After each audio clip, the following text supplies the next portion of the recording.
everyone, and welcome to the Paladins World Championship Qualifier. My name is Gabriella La Tiger Stevia Allen, joined by the wonderful Meta Pusher and Vox. Meta Pusher, how you doing today? I'm doing good. It's a nice early morning, and I'm happy to be here. The wild card is going to be an exciting day.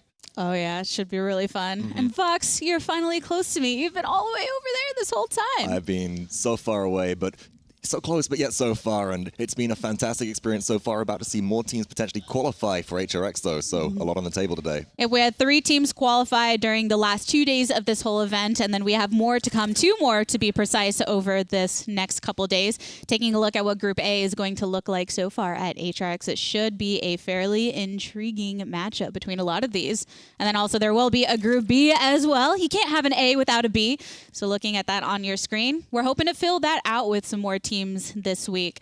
As far as how everything has been kind of flowing, and then looking at a lot of the teams that we'll be watching today, specifically a first matchup, which we'll get into a little bit in a bit. Meta Pusher, how do you feel about everything? I think it's a good day. He really showed a lot of strength yesterday, qualifying 2 teams and just 1 in North America, and I think North America has a lot to prove today. Yeah, everyone seems to be kind of vying for their own regions, NA or EU. With the 2 that we have coming up, it is an EU and NA mashup between Gankstars and Purity, 2 teams from the PGS, the Paladins Global Series.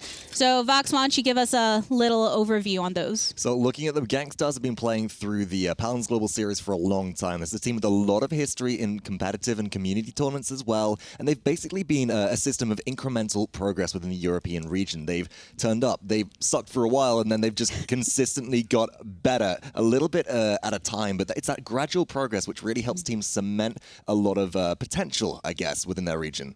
Right there, you can see the Gankstars lineup. Due to a competitive ruling, Westo will not actually be playing today. He is going to be replaced by Politic. So with Gankstars, actually, Vox, why don't you just touch on that a little bit since you're our EU man over here? I suppose I am, actually. But with Politic joining the team, of course, they've been playing with them for a little while. Politic has subbed in before for them, but you're reaching a point where you're playing with a little bit less familiarity than you like. Westo occupied that kind of shot caller role, dominates the battlefield with the frontline plays, and as a result, having Politic subbing in there, we're going to have to maybe see Gankstars adopt a bit of a different style, and I'm interested to see how they adapt to that, because it's that adaptability that does matter in an online or an offline bracket now. And Meta Pusher, do you agree with that sentiment? Yeah, definitely. But I think Gankstars is going to be completely fine with this. I think they're going to adapt to it really well. These guys have been a team for so long. Like, normally when we're talking about PGS teams, we talk about newer teams, but these guys were a team before the PPL even formed. They missed out on one of those top 5 spots, but they've been grinding, competing, and look really good.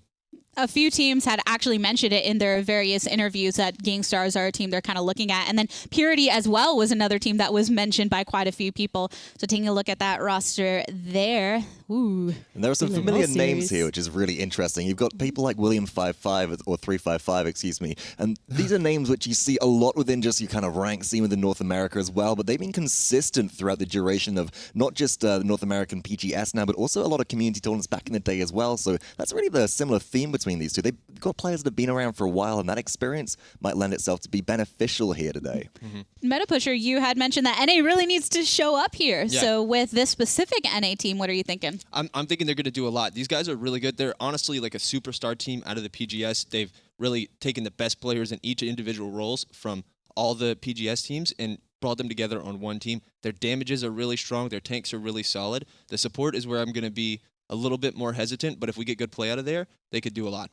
Before we get into the specific matchup and the picks and bans phase, I do kind of want to get your insight on who you think is going to take it ahead in this matchup. We're going to get some early predictions from all of you. So, Meta Pusher, we just talked a little bit about each team individually, getting to see those players on the screen as well. Who do you think is going to take it home? I've got Purity 3-1. Oh, yes. Why 3-1?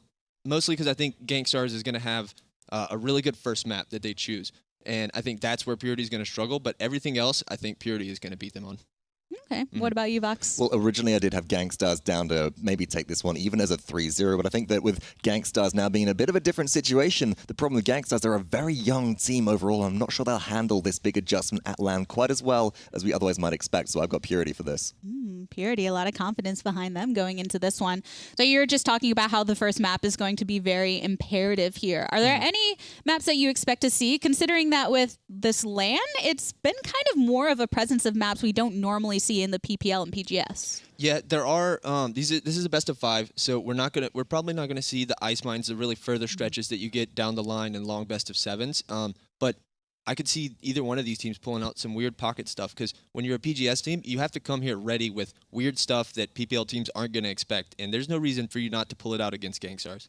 If you've been working on a specific map to kind of prep you for that. And that's actually a strategy that we saw before, and it looks like Splitstone Quarry and Stone Keep, no stones here today, are going to be off of the table. Vox, did you expect this coming? A little bit so. Gankstars have typically been liking some more of the traditional maps in the European region, and Purity as well. Don't stray too far off the beaten track right now. And as a result, I'm expecting that kind of, we want to remove these more niche map picks, and we're looking towards maybe the Bright Marsh, maybe the Stone Keep, or not the Stone Keep, excuse me, Serpent Beach, maybe the Jaguar Falls to be more staple picks and more comfort zones for these teams.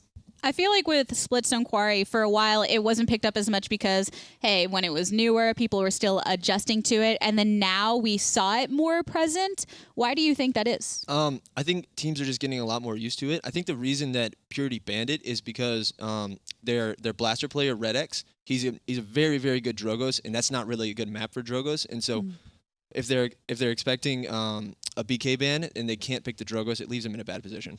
Frog Isle is actually going to be the first map on deck here, and we've known that to be quite a snowbally map, wouldn't you say, Vox? Oh yeah, there's been a lot of really questionable utilization of some picks which you wouldn't expect on Frog Isle that have turned out very well. Notably as well, the Grok has really come into play. A lot of zoning potential when you do actually get control of the objective due to the ability to dismount with shock pulses. That's really come out to the forefront of the Frog Isle playstyle, and a little bit of Zin as well, some other flankers. I'm looking towards these teams to maybe throw something new in there as well. We haven't seen any Maeve so far this tournament, any Cassie as well, and Gankstars have a reputation for both of those champions played by Skosas, but on the other side of things, Purity, they'll surely have an answer there. Absolutely. rockmonkey was one of the best Cassies in North America before the changes, so it'll be really interesting to see if there's any competition for a pick that we haven't seen at all before. Yeah, we've seen quite a bit of Grok and quite a bit of Zin on specific teams, because this is going to be on OB62 as it has been throughout this event, and that has impacted the phase thus far. But Cassie, so obviously some people are kind of putting her to the wayside because of the changes. Do you think that with as familiar as these teams are with her,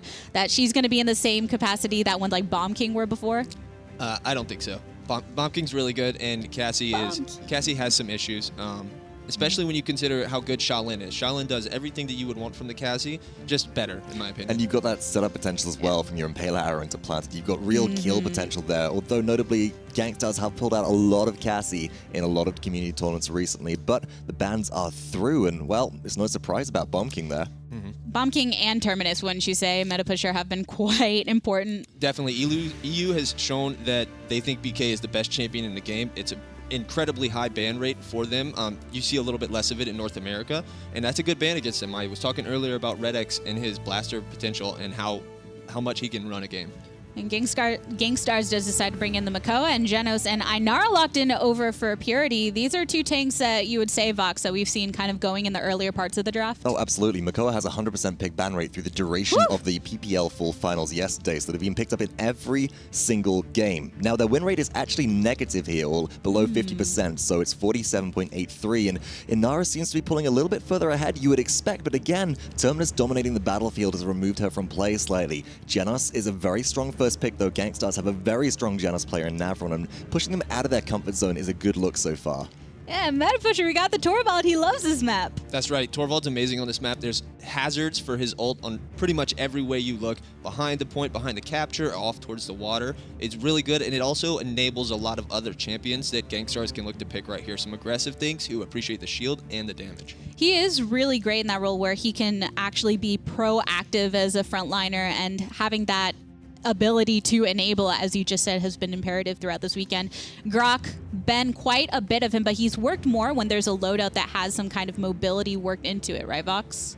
Absolutely, and Grok is often using the cards in their loadout where they'll bounce shock pulse, gain some additional movement speeds. They can traverse the battlefield very well, but Purity now locking in Fernando and Drogos. They've got a very strong core online right now, and you actually mentioned earlier, Meta Pusher, that we were saying there's a very strong blaster player, Drogos specifically for Purity, so I'm looking to Gankstars to maybe pick up an anti-air counter here, as they don't have any strong hit scan presence just yet. Yeah, and this is a really good map for Drogos, especially with the thrust nerfs, which aren't really nerfs when it comes to this map, because Drogos appreciates being able to go up and then come back down quickly.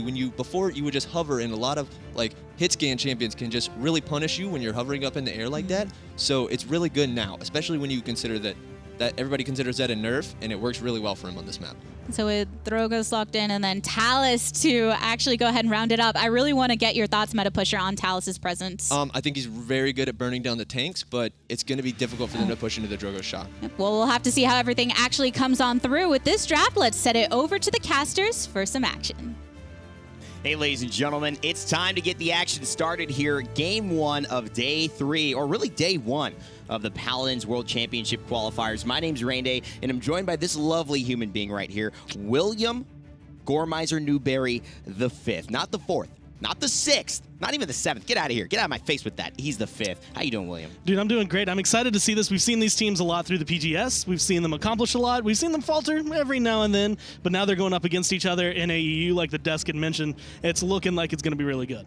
Absolutely, and I think these two teams, and especially going back for the PGS kind of title of first place in Europe or North America, which one will be the better end of today, is something that we kind of got to see a little bit last night as well. NAEU going back against each other, Virtus Pro showing a dominant performance and understanding of a meta that I think hasn't quite filtered into every team yet here, and especially on Frog Isle, we're seeing a lot of the absences of the Grovers, of the Bucks, of these things that have been important in this meta for VP. Yet it doesn't mean that this will work any less well. Politic subbing in for West 2. It's still a dangerous Gankstars lineup that we've seen many times in the Paladins Global Series. And now, time to break down what they're running into this game, William. It's Maelstrom Grok for Navron, Leviathan for Sorsa. It's going to be Spirits Chosen for Politic. It's going to also be a Field Study for Minchmeyer and a Raging Demon for Skosas. Now, Skosas was the one that I remember specifically being told by Vox to look at, just because he's used to over 100 ping, 60 hertz monitor, playing not even in his own home, has to go to his parents' house in order to play. So on LAN, we're expecting this guy to do a lot. On the Talus especially, you can see the damage he's already being able to dish out, and the positioning he's just being able to take advantage of. Good use of the Rune of Travel. Gets hooked right away. Sorsa finds a kill on the Red X and gets this party started for the Gankstars. Purity already looking down. Meta Pusher says he expects a 3-1 in their end, but so far so good for the EU #1 seed in the PGS. Being able to keep control and being able to use Sorsa here, get aggressive, put him in the front line and take control, and that's exactly what they're doing right now, keeping Politic just back on the point, capture it while the rest of your team gets that aggression, gets ahead.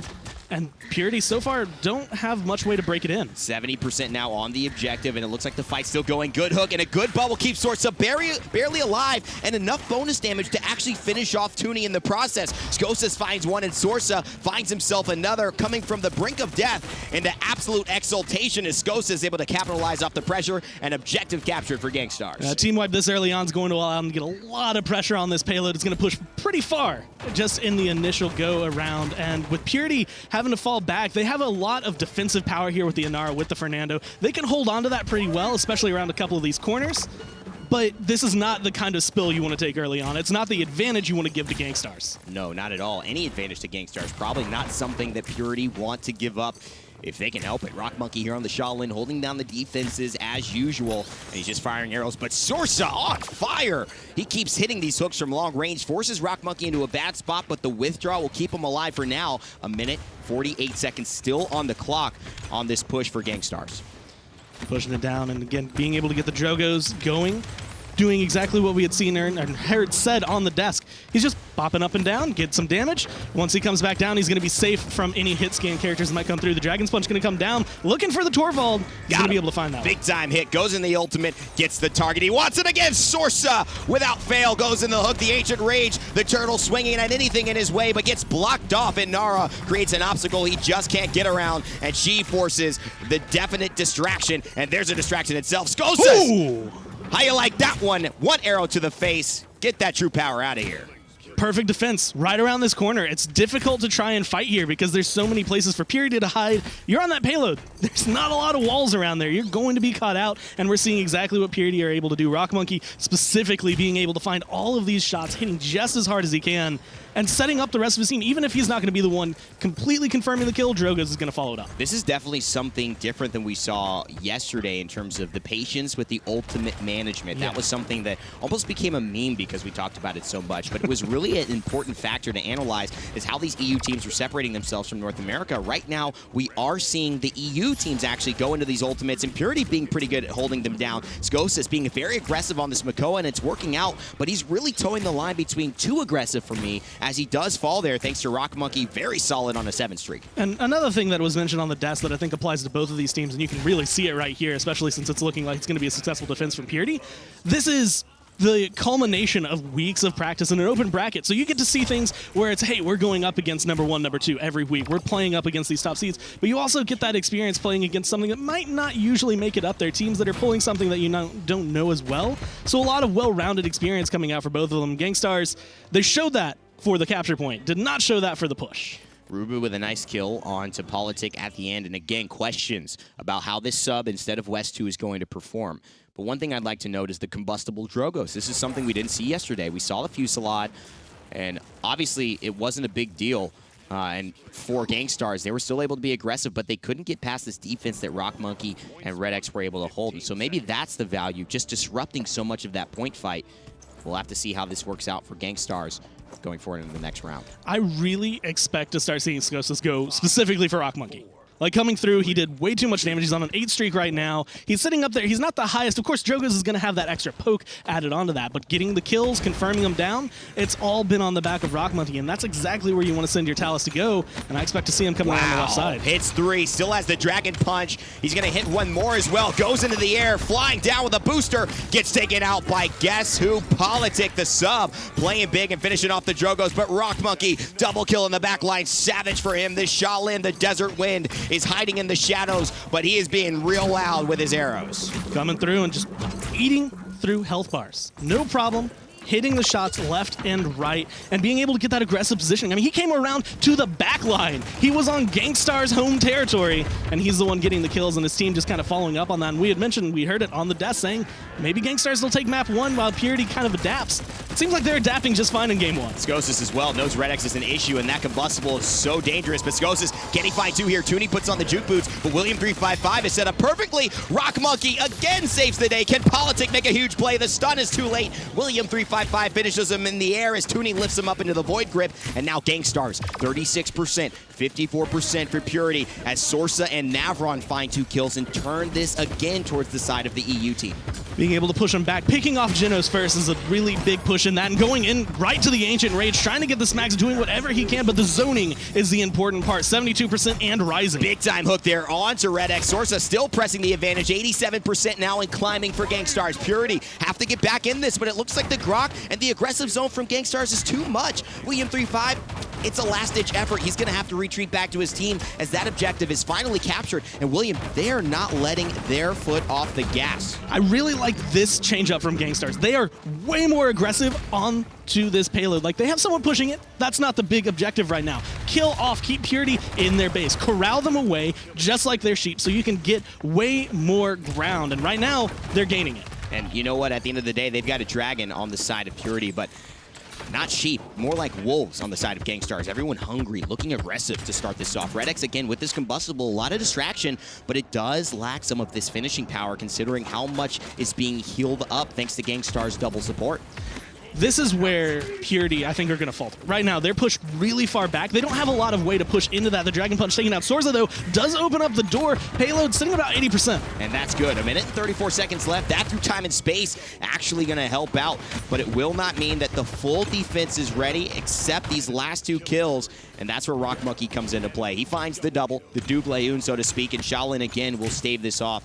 You know, William, you were talking just recently before that fight got into it. How are you looking at Purity's defense here? They seem to be doing really well and performing and kind of stalling out this Gankstars team. As long as they can get rid of the Makoa, once he's off the board, once he's not setting up the kills onto Drogoz, onto Shaolin, onto Genos, it starts to stand a lot better for them. They can come forward, they can say, okay, well now we can actually walk in, plant ourselves so that you can't come past this defensive line, you can't push this payload anymore, you can't secure this point on us, and as long as they're able to do that, they can do well, just barely not knocked off. Inara going to be able to live to see another day, but this is where Gankstars are going to try to come back in. And this is where Combustible really starts to hurt. That's a lot of finishing power when you are low, when you have to think about other things, when you can't get that full burst healing off, and you're retreating away from the dragon in the skies. RuBBu finds 6, and that's 6 in a row. 30 seconds left. Gankstars still unable to break this defense. Holding on to it, Purity have now set themselves up even further. They're back at the capture point zone just to be able to kind of keep themselves pushing forward, and so far, there hasn't been a lot. Talus going to the back, looking for the Drogos, but he gets taken down before he can actually accomplish anything. And I'm seeing double here. Am I seeing instant replays, or am I seeing deja vu? Rockmonkey on an 8 streak yet again. This guy cannot stop firing these arrows. He cannot stop missing. Sorsa, however, pulls William 355. He does the hop thing with the Shaolin, and finds the planet down. And Rockmonkey again continues that streak, puts it up to 9. Purity successful on the defense again. Really good hooks, really good aggression from Gankstars, but again, the main problem has been Rockmonkey. He hasn't been dealt with as of right now. Even when they do finally take him down, he comes right back in, has the 8 streak, continues to get that aggression, and is finding so much damage from the backline that, again, Drogos, he's getting a lot of poke. Shaolin, he's finishing him off. Oh, that is disgusting. Makes me have to just take a breath right here. Breathe deep, because that is some serious, serious momentum that he is stalling right there. And it's off the back of a lot of individual plays. You see that midair shot, that's mechanical skill. Yeah. That's tactical awareness, game sense, but it's also just straight up mechanical skill. On land, that's one of those things that sometimes leaves you, but it is definitely with Rockmonkey and Purity today. RuBBu starts it off the same way he has. This time a salvo instead of going straight into a couple rockets and a combustible, but it doesn't work any better. Sorsa finds an early kill off a hook, and that puts Skosas in a good position to snowball. And now with Purity positioned the way they are, they're going to take 2 more off the board and looking to try and continue that aggression. Coming in, Rockmonkey's going to be able to turn it around with a double kill. What a young star here. 150 health. He turns it around, finds Skosas at the very end. Sorsa looking to find him as well, but they just cannot stop this guy on the side of North America. 11 streak, continuing to fire onto Minchmeyer. RuBBu's now taking advantage of all the pressure, all of the eyes onto Rockmonkey, and RuBBu finds the big kill. Rockmonkey again. This Shaolin is absolutely earning the title of the best in the realm right now. Continually hitting these shots. Purity now have gotten not only control of the point, but this aggressive line that we see once you are established, once you recognize that you can beat this team, usually this is where we see teams kind of getting that pressure. They're pushing up further than the point. They're making sure that if Gankstars do have any fight, anything left to be able to find their way back onto here at 99%, they're going to have to fight for it as best they can right now. It's hovering around there. The kills are still going for Purity. What an impale as well. Rockmonkey finds another. RuBBu, free as a bird, free as a dragon in the sky with a booster, I guess. And he's able to help Purity capture their first objective of the game, and what a good time it is. Because right now, if they push, they could win. Being able to hold on to it, and this is the exact same kind of grouping we saw from Gankstars on their last push. Get aggressive, get in their face, make sure they have to fight, and you gain a lot of ground in the process. You hold on to it. Ancient Rage once again coming through to try and gain that ground back, but Purity, they don't seem too worried about this. Rockmonkey just backing off, and at here, a lot of people have to ask the question. You see Ancient Rage just used. Sorsa, he's in a tear in the back line. Do you go down? Do you run so far away? Do you just jump off the ledge and not let them get that 17 streak in terms of extra credits and in terms of extra ultimate charge, which could be the saving grace here if Purity end up pushing this? That Ancient Rage, one of the most vital turnaround moments in a team fight. So Rockmonkey has a decision. I don't know if he's paying attention to that, though. It's hard to think about that type of macro game sense stuff when you're in the middle just fragging out like he is. And at this point, you have a minute and a half left. And you're kind of thinking, I can be usable here. I can go in, I can do as much as I want, going to be able to push off Fernando. He's not going to be able to come back for just a little bit. They still have a little over a minute to try and get back to the payload. Gankstars doing a very good job of controlling this middle portion of the map. And Skosas, the other guy that we've been talking about, especially in the pre-game, not so much during the game. This Shaolin has been absolutely outshining the Talus, and that's a problem for Gankstars because Skosas is usually one to not be outshined by anybody. RuBBu finds an early kill onto Navron, forces into the Immortal, but look at that combustible. It's going to hit a lot, force the slither from Politic, and he's going to get taken down by who else? Rockmonkey. He finds the Doubleon yet again, and Rockmonkey on a tear forces Mitchmeyer into a little bit of pressure, but he's just going to skirt to the side. Skosas again was hanging around in the backline looking to potentially take down some members of Purity. He's still back there. Wow. But so far, he's a little too far back. He's not able to get in, but the distraction, he's been hidden. Purity don't know he's there anymore. They've lost eyes on the Talus, and hopefully Gankstars are able to turn that into something, but immediately shows his face. They found him. Immediately dies. Yeah, easily found him right there. Turns around. Nice through time and space. Double kill this time for Redix. He's still in the highlight reel. He gets taken down by Navron, who goes immediately into the Tempest to try and heal it up, but rockmonkey finds the kill onto Politic. One healer down. One more to go. 3 members of Gankstars have fallen. Soon to be 4 unless Navron gets to the base, but this payload is about to push to completion. Game 1 could be over in a second. The true power goes onto a dismounted target in the back line, and they're just counting on holding this defense strong. Being able to try and go as far as they can, looking to get the aggression, trying to close it out, trying to push it forward, but the damage from Gankstars right now is too strong. It's too much, and you know what? It was an interesting call. Skosas, I think, actually does a service there by making sure that the team can't get the reinforcements back into that extended push. And you see Gankstars kind of a little surprised, wiping the brow there. There's a lot of tension between these two teams. Number 1 NA, number 1 EU coming out of the Paladins Global Series. These guys are really fighting for every inch. And map 1 really sets you up. That plays heavy on your mentality going into map 2, map 3. Because if you lose this one, especially after going this far, it's 3-3. Yeah. You start to be like, okay, you have 2 mentalities. What did we do wrong? What can we do in the next map? And I can't believe we lost that after we pushed it so far. Most of the time coming in, it's going to be big. But it's also demoralizing when you see rockmonkey at 26-4.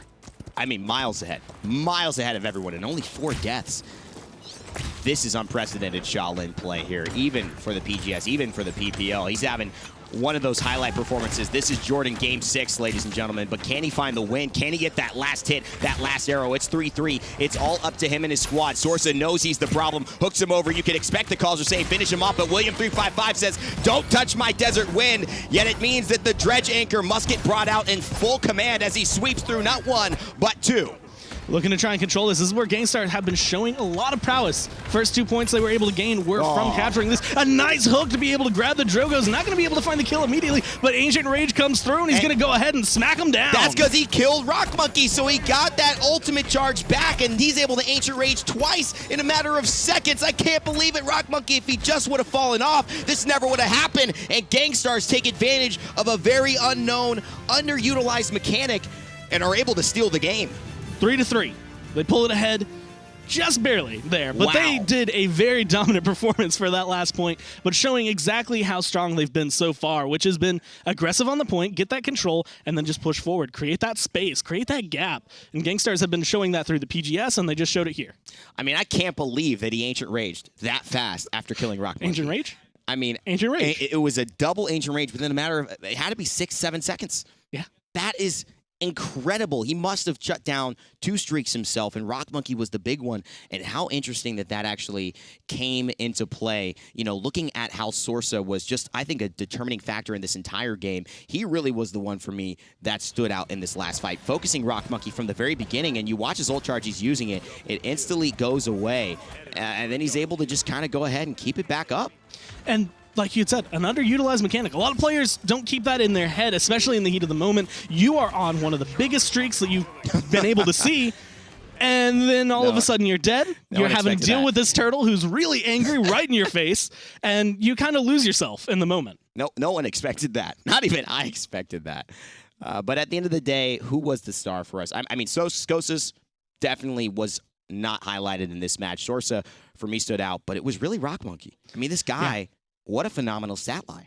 Just because you don't win doesn't mean you didn't have a phenomenal performance. And coming out, I mean, 26, 5, and 9. And that 5 was just at the very tail end. At the very end of the game, he finally took that last hit.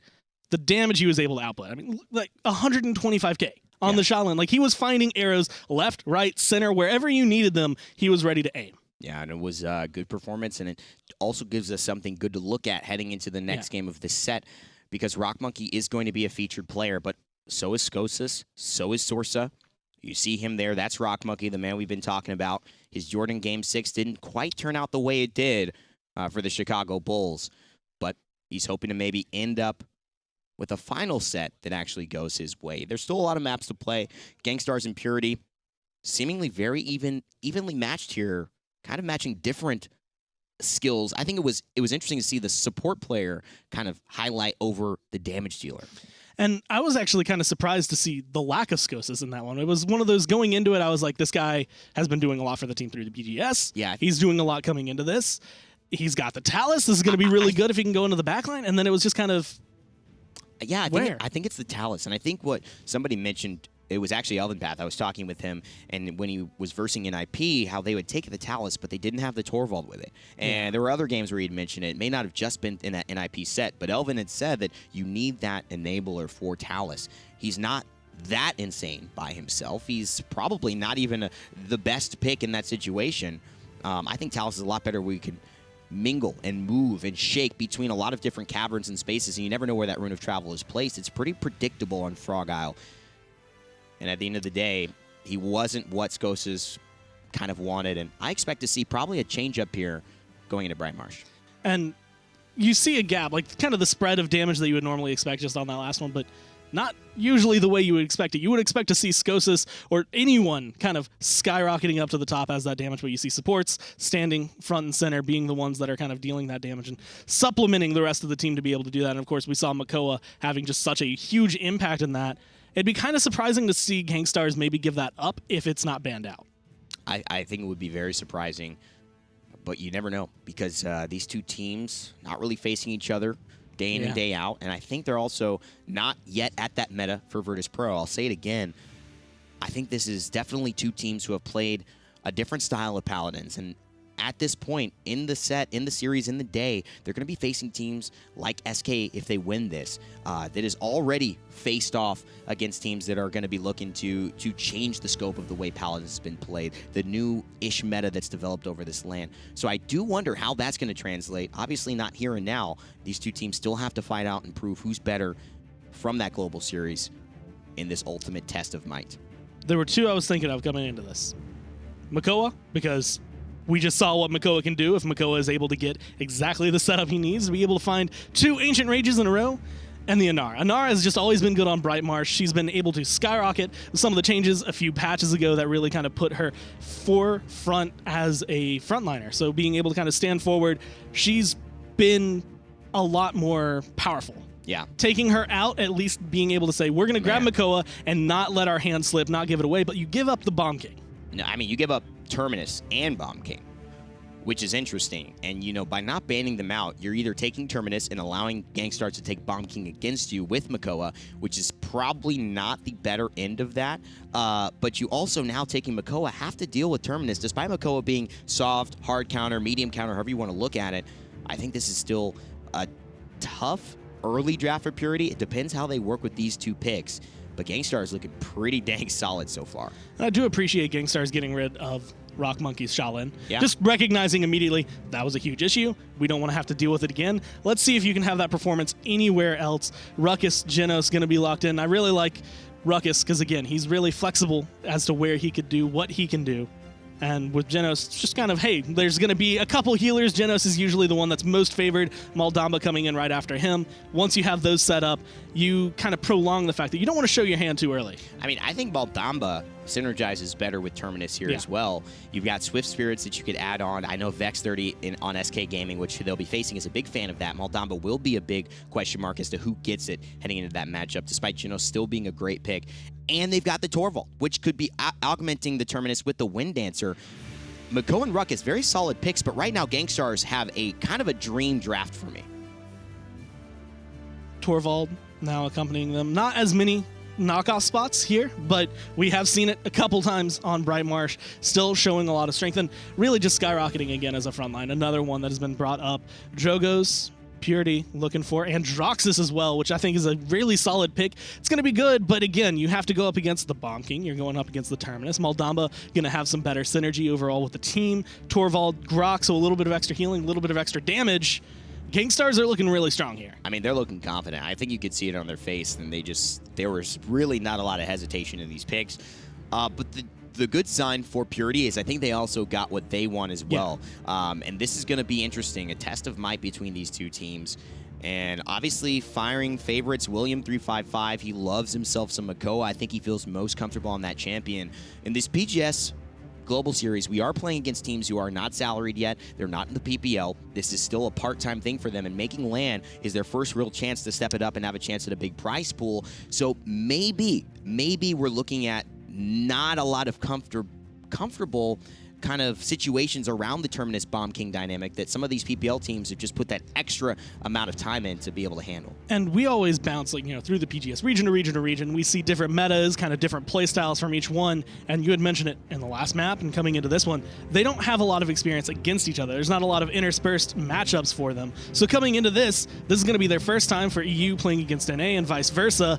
But also coming in, it shows which team can adapt a little bit better. If you're going to be high aggression, high pressure, are we going to just falter under you, or are we going to be able to fight it back? And that's going to be the big thing for me to see exactly if Gankstars just continue this aggression, if maybe they come around stronger this time, or if maybe we see some adaptation from Purity. Well, Skosas, he's the one playing the Terminus. That's something that you would have to assume, I guess, given who they've got on this roster, but still interesting to see him on that instead of that traditional carry. Maybe used to seeing him on that Androxus. We can rebuild him for in Strength of Stone. This is that kind of guaranteed loadout that everyone is running as far as the EU meta, and Gankstars seem right up on it, ready to compete with rockmonkey, starting this thing off for Purity, up on the upper ledge, finds Sorsa. Is he going to make this hit? This duel means so much, misses the reversal, and Sorsa gets the first blood. And being able to set that up for his team, already sitting on the point, exactly the kind of pressure Gankstars looks for early on. One person, the rest of them kind of float around, go for the fight, go for the clear. Bomb King going to end up falling, though, and that's actually going to make a big difference in whether or not they're actually able to hold on to this point. Oh, and Terminus falls as well. RuBBu with 2 huge kills. Talk about Terminus. William 355, RuBBu, and Redix say, I don't give a crap about the Undying. Let me show you how to take him down right now. Gankstars full wipe. Purity. Look at Pure. That was a reverse mirror of what we just saw. I mean, Gankstars last game, they were the ones who were getting the team wipe. They were the ones controlling the point. They were the ones with the pressure. And this time coming into it again, with Skosas being on Terminus, it's a little bit different for him, a little bit different for the team. Still could work out overall, but losing that early aggression, especially after you did so well early on in the last game, starts to shake things up in your head. And this is what we've seen. Drogoz not really taken in the Terminus matchup. We haven't seen this guy gone, and that's because the Grover and the Buck were taken on. But now with no one to really mitigate the Drogoz in the Andrew on his side, Redix able to Dragon Punch Skosas again. No ultimate yet, so the reanimate hasn't even played a factor. Terminus has died too quickly in these sets. Not even able to have that impact that we would really want from Olo. Gankstars being able to beautifully get back on the point, 78 to 87, as they continue to hold a little bit more of this. And really, once Purity gave up some ground, that's what all that Gankstars needed as they come through, looking to try and get the kill. Skosas with a double, and he's looking to try and continue that pressure. Skosas really standing on the objective, and this is a problem. 51%, so if they take him down here, they won't have a chance. But despite Purity winning 2 fights, they don't win the second half of that fight. And Gankstars just cruise on through. Skosas without even having to get to his ultimate charged up fully. He's only halfway there. That's got to be a bit demoralizing if you're Purity, saying, well, what the heck could we have done better? Sometimes all you need is the timer on your side. You can come through. You can die as much as you want if you're able to make it back and still have an impact in the fight. As we see King Bomb coming through. Not exactly the bounce he had wanted. Not going to be able to get the hits he wanted either. And it's not going to be the setup the team needed, but they're at 50% and they still have 2 minutes. Can't quite get it as well. Hits his head. I wouldn't call that a bad or really a misplay. I think it was actually just a cautious detonation. If he went too far, he went behind Skosas' shield. He didn't have the protection, so he decided, I'd rather stay alive. And he is. That's a good thing for him right now. William 355 goes in the Age of Rage. Good hook by him. He's going to try and find some damage, but it's not enough to take anyone down quite yet. Dread Serpent still available, and here's the Dragon Punch. He's looking for Skosas. He's going to find him, but the reanimate into the stun is going to take a ton down. Skosas with a kill on the William 355. RuBBu with a pentakill to shut it all down. What? He just set it up. I mean, that was exactly what they needed to come through. And now Gankstars, I mean, they still have a minute to make it back, but what are you going to do against that? You just recognize you just gave the Ruckus a penta. I mean, the Hexafire of time, RuBBu finds the damage, especially even after the reanimate. So they killed Terminus twice in that situation.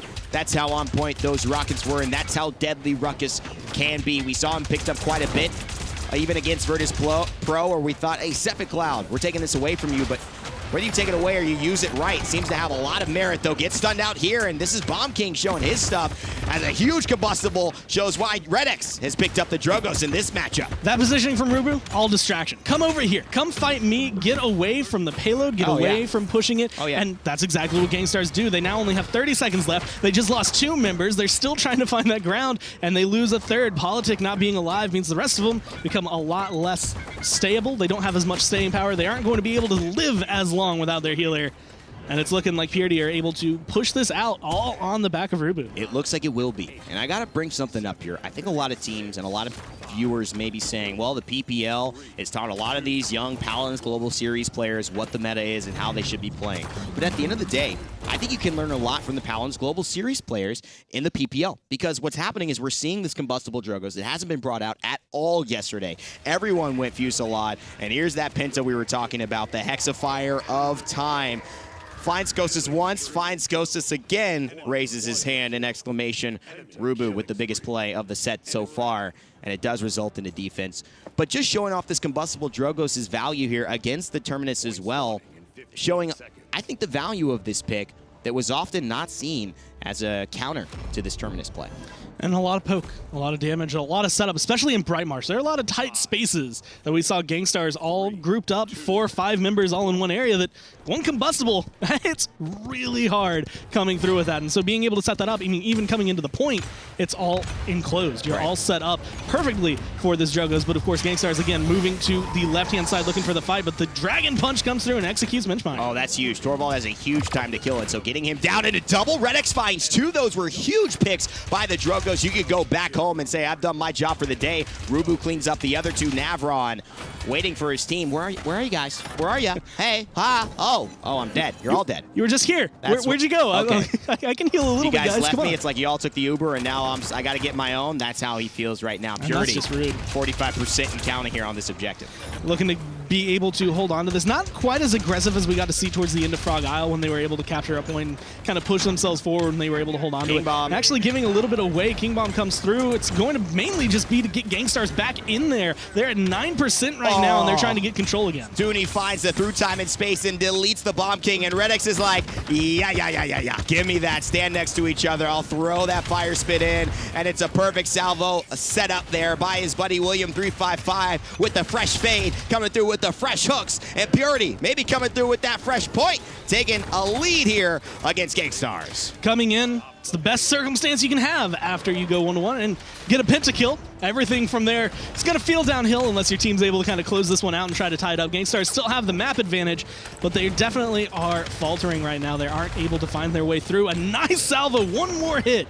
Could have killed off that Bomb King, but still enough to gain pressure. And I just love the fact that he's utilizing this Drogos and Skosas as well, throwing up that power siphon, a really good counter to the Drogos rockets, but we're not seeing that level of excellence like we were seeing from Melvin Path, the awareness of the timing, of the ults, of the reanimates. We saw how it was used there kind of instinctually, but ends up dying anyways and doesn't find the value from that one. We haven't really seen that play a big deal in these defenses or offensive pushes, and now Purity actually pressing the advantage against Gankstars and really riding this momentum through.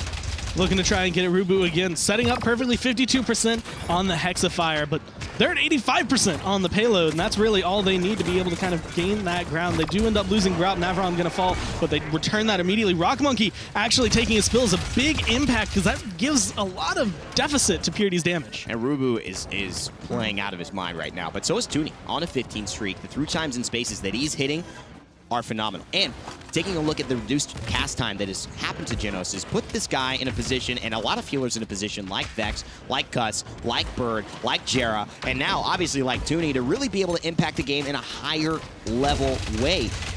And that's what we're seeing. Through times and spaces actually having an impact in winning duels, winning 1v1s, making this whole team fight easier for Purity.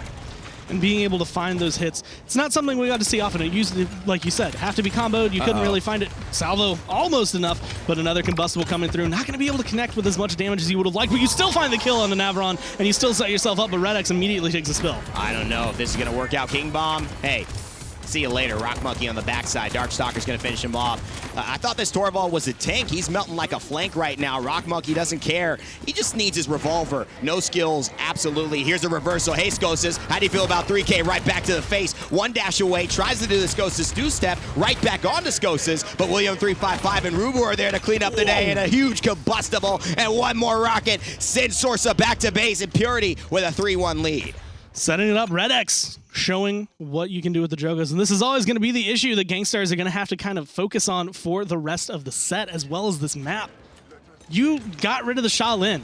Rockmonkey doesn't care. He's doing well on this Androxus. RuBBu, he's still going to be fragging out on the Drogos. They're not worried about taking away one, maybe even two picks from them, as long as they're able to continue to fall on to these ones that they just show so much prowess with. And I mean, at this point, we're witnessing a loadout. We didn't see it all yesterday. A card, Masterful, which is such a staple. I said it was sacrilegious for a Drogos player to not have Masterful 4 in their loadout. And it actually is, because at this point, with the way he's playing with Combustible, you need those resets. Obviously, if you're going Fusillade, there are other cards maybe that allow you to leverage those rockets in a more continuous way. That's why we saw the hot swap from Simsaloo. But man, is this Combustible paying off or what here for Purity?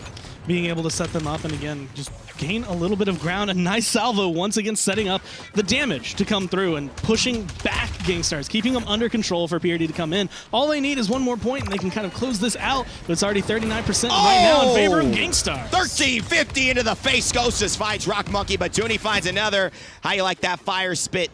Absolutely dominating this performance here is RuBBu. And one of the things about Combustible people don't know, it's real easy to get behind the Terminus shield as well. You don't have to shoot in front of him. It covers a wide area. It's a huge explosion. But hey, a lot of hype calls for maybe nothing here. 74% comeback mechanic. They're capturing faster Gankstars. And right now, somebody on Purity has to step through. RuBBu has to go into that point. But here's William 355 as well, and he's got Ancient Rage on the table. 73, 78, 80. And going up. Hexafire coming up this fast, and as good as it is right now, William, RuBBu, Rockmonkey, all coming in. RuBBu being able to set that up. A team wipe for Gankstars. They are at 97%, and they get taken down. 48% now and climbing. If this zone is good enough, and I expect with Ruckus, with William, with Rockmonkey, and with this Combustible Drogos, it's gonna be that Purity are going to go through and take this game. 81%, a jump up over RuBBu. Is he going to find it? Oh my God, how does he get through that maze? I don't even know what he saw on his camera, but he still finds the kill. William with a great hook to isolate Grok.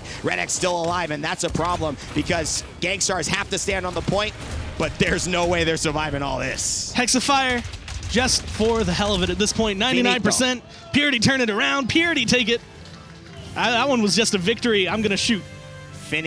Finito, magnifique, magisterial play coming through. One of the words that I love. One of my favorite commentators as well for soccer. He casts a lot of the Lionel Messi on Barcelona play. Magisterial. Oh, it's his favorite word, and I've still tried to figure out how to work it into Paladins cast, but I'm not quite there yet. One day though. One day. And I think the big key for me is seeing something we haven't seen before against that Terminus, which is that Combustible Drogo style of play. It's really been RuBBu's focal point today, and it's really changed Purity's outlook against these matchups. And we saw it a little bit on the last map, just being able to get the poke down, being able to spread that damage. And before, it was kind of like the sub-highlight to the Shaolin that was taking the ground, but this time we actually got to see it stand front in the beginning. I mean, immediately coming down, being able to spread the damage down, get the poke down. He was 16, 4, and 17, and still being able to get those executes, take care of the tanks, but following it up, so many times Gankstars were in closed off areas where just 2, 3 members going to be hit by this Combustible. And what's a little scary too is that if you're Gankstars, who do you look at? RuBBu got a pentakill. RuBBu got triple kills and was absolutely, I think, one of the weaknesses against, or one of the strengths for Purity, one of the weaknesses that you had to deal with. And you've got Rockmonkey who's performing really solidly on the Androxus. I don't know who you target out. There's really not a target ban that makes sense in terms of taking the Andro or the Drogos away here. And really, if you're going to ban the Makoa, you're going to maybe force Purity into the hands of saying, do you have a Terminus? That's the only way I could see Gankstars maybe shifting this back, because Purity went away from the Terminus even when it was available, so maybe a weak spot for them. And even then, it's one of those, do they have any comfort with Terminus? Have they been practicing him, or has that just kind of been banned away? No one likes to play something, or you can't play something if it always gets either taken away from you or banned away from you, especially if you don't have that practice. So bringing it in on land, especially when you're down a game, you don't really want to do that. That time they weren't able to, but going into the next one, maybe they're feeling themselves, maybe they go for it. And that's a good point. I think we could look at a lot of that as to the G2 and the Virtus Pro set yesterday. A lot of those lineups we had never seen in the PPL that G2 pulled out. We had never seen them against this level of competition. And whether you run it in scrims, I think there's a clear understanding that that's not the same thing as running it at LAN. So to see that kind of a wild kind of strategy, although it was trying things out, it seemed like against Virtus Pro, who are even wackier than that, it's weird to see those strats that haven't been tested pulled out here for the first time in really important matches. And that's why maybe it is the comfort of Makoa rather than, yes, the strength of Terminus. But if you could only play Terminus at a B and you could play Makoa at an A+, I'd rather take Makoa. Yeah. And when it comes down to it, the other thing that really comes out for Purity is, especially coming into this one, this is 1-to-1. If you want to mess around maybe with some of your picks, this is the time to do it. This is also the time to get an advantage. This is the time to try and push your team ahead 2-to-1. This is the time to, again, go back to like that first game and clutch yourselves an advantage going into what will be the next map. We have a minimum of 4 games now. The Shaolin, once again, though, it's RuBBu proved himself He did. to just be such a high target. But I don't know if that's really the case. I No. mean, Shaolin's very good on Frog Isle, but at the end of the day, would you say that his Androxus was any less effective? Sure, it didn't go 26-5, but it was still deadly. So I don't know if you're wasting a ban here. I think it's still a strong ban on Frozen Guard because he does, I think, get better on this map. But it's still a little bit of a weird takeaway, especially considering the Bomb King could be taken as well, which seems to be not even that big of a determining factor for Sorsa at this point with the Drogos and how he's controlling the pace and not really hurting against this Makoa. And a lot that comes into this one, even going forward, like, okay, yeah, Shaolin taken off the board. If you want to go back to Androxus, it's not the best. It's not really going to be the worst, though. It's still going to get into your backline. It's still going to cause a lot of trouble for you no matter what. So really trying to focus down the one again. Big slash lines versus how effective was it overall. Yes, Shaolin was super effective, but is he still worth the ban going into some of these maps? This one, Gankstars say yes. Terminus, Bomb King taken yet again. Looks pretty similar. If they go the Maldamba and they try to rock the Torvald, it will be a similar map. And we saw the weaknesses there on Bright Marsh, but maybe it's got more strength here on Frozen Guard. The question is, when you go Terminus, when you go Torvald, you lose a lot of the mobility that some of these other tanks have. But the Torvald taken by Gankstars, so that's not even a question now for Purity. They have to look at whether they're looking for either a Ruckus, and yes, that's going to be the case here with the Maldamba, leaving their last pick open. Coming through, this is looking almost similar to last game, although Ruckus now being on the side of Terminus, it's going to be bigger for Purity. And of course, after a performance like that, there's no reason not to want to go back to the Ruckus. He's still going to be effective on this map. He's still going to be able to find that push.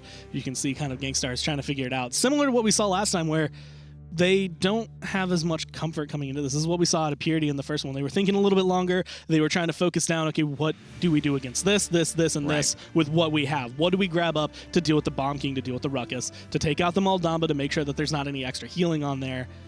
And you have to kind of focus it down because you're worried at this point, because that one was a lot stronger of a showing from Purity than it was from Gankstars. I think Gankstars looked too much to deal with, just to rely on the Terminus. I think that was too much, and Drogos dealt with it too well, with a lot of really good Dragon Punches really ending the TTK that they were expecting to have. Talus and Buck here, with the Torvald, going to be a lot stronger. And I think that's the big key for Gankstars' draft. They look good on paper right now. Purity also with the Terminus Bomb King, although we haven't seen them play it. A deadly duo when played right. And here's Eevee. I think that's going to go to rockmonkey here. And I think it's going to be pretty deadly.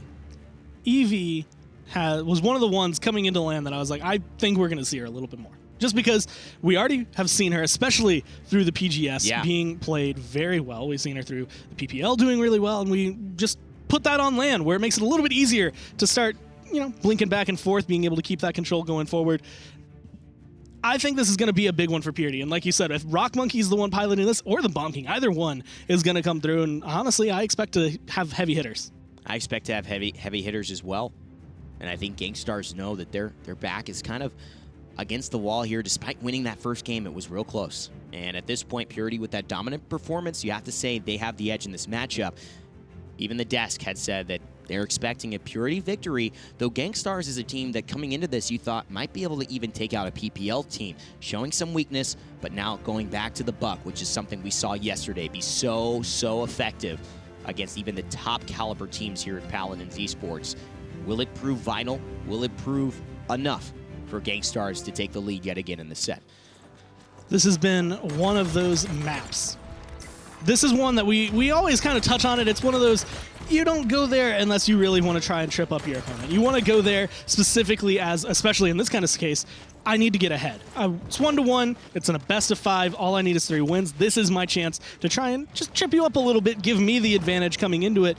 But because of that, we've been seeing these maps a ton more, along with like Splitstone Quarry and a few of these others, where it's just, yeah, okay, originally it was, hey, we're going to try to mess with you mentally. You don't know the map. You're not as comfortable.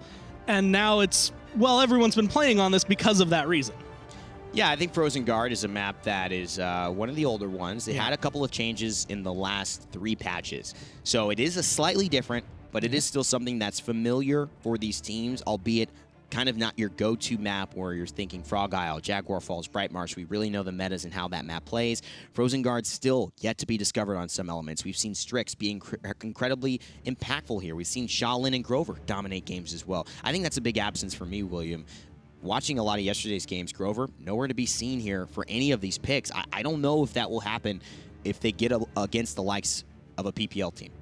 And coming into this one of the big picks we've seen come through for the PGS, I think specifically for this map, has always been Eevee. Where it comes through, I mean, the best place for the Winter Witch is going to be in the snow. Oh yeah, she gets +1 damage. You didn't know that? But coming through, I mean, it's also just a perfect setup because if you can play it well, especially now that you're on land, you can come through and get into the backline relatively easy. You get a lot of control just from this one champion going in and being either a distraction, disruption, getting kills, whatever it is that Eevee really wants to do here. And as long as you can play it well, I expect to see Rockmonkey have a pretty good performance and a lot for Purity. Yeah, there's a lot of things to look at here because any target that she's going after is relatively tanky, especially if the protection bubble goes through. Talus, a little bit light of foot, so maybe he's a little slippery in terms of finding it out, but Rockmonkey doesn't see any issues yet. Uses just the sword to go up and over, so he's not available in any line of sight, and picking his poison perfectly. He's in the back line. Skosas has to blink away. We haven't seen a good performance on that Talus, but now he's got the Torvald, the bodyguarder. How will that play? And Skosas already showing that this is a different game. The protection bubble giving him the extra damage, and he finishes off one as Sorsa finds the other. Looking to continue the setup, and immediately he spots out Rockmonkey. He knows he's back there, but the question for Gankstars is he worthwhile? Do we want to commit that time back there, or do we want to go for the Terminus? The Terminus is going to be the answer. William now taken off the board. The point is open, and Gankstars doing what they did similar to map number 1. Get a couple kills, get an early lead, grab themselves that first point as not necessarily easy as possible, but definitely set themselves up to start pushing it. And this is more of a feeler point, it seems to me. Both these teams trying to figure out where to go, now controlling the space. Gankstars in front, and it looks like the right side's being taken by Purity. RuBBu jumps in and jumps right out as he gets separated. Thanks to the Shatter Star from Genos as Rockmonkey goes in and out. A Void Grip keeps him in place, and he gets taken down midair. Trying to fight him forward, going in, but Terminus just not able to have the impact, forced to jump away, still taking a lot of damage, going to be able to stop some of the aggression from Skosas, but it's not going to stop the aggression from Gankstars. They still get the point, they still have that payload, and honestly, at this setup, this is one of the best things to have at the very beginning. It's really rough to try and get that payload rolling from that first little initial area, so this is a great start for Gankstars. Sorsa on a 3 streak, Navron on a 5 streak, bulk up Buck. Big conversation piece. I made a video about this about a month ago after these legendary changes, and a lot of pros ignored it. How come you don't watch my videos, guys? No, but at the end of the day, truly, a lot of pros didn't look at this. Bounce House Buck was not denied as a huge kill comes through from Bitchmeyer, and now we're seeing Navron have a little bit more of an impact here on this Buck, yet still, Purity finding some moments here. Redx finding a kill, looking to maybe find 2. And this is showing some stalwart defense potential here against the Gankstars, who have definitely controlled this pacing. It's going to be real the question of this set. Can they finish off the Buck consistently and consistently with this kind of new meta coming through just in the last couple of days? I saw Redx got really low there.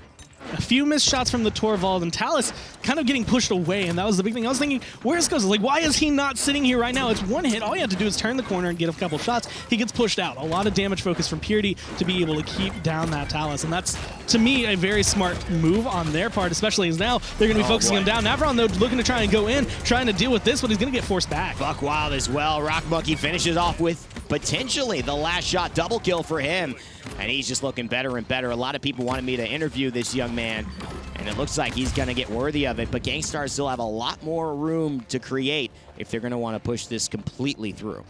This is one of the harder maps as it stands, just because it's a little bit longer of a push. You have to be able to commit a lot longer when you're going forward with it, and Gankstars haven't been able to get onto it. It's been stalled at 50%, and honestly, this isn't even the hardest part right here, this arch. It's a little rough, but once you get past that, once they're just being able to pop you down from their base, that's when it gets very difficult, and Purity being able to hold on to it here is going to show a lot for them, at least to try and tie this up. There's about 20 seconds left on the clock for them, and Gankstars are looking to try to own this. Oh, nice stun there as well. True power from Skosas. Looks to find rockmonkey, but he goes down. RuBBu finds the kill there. Navron, though, still alive.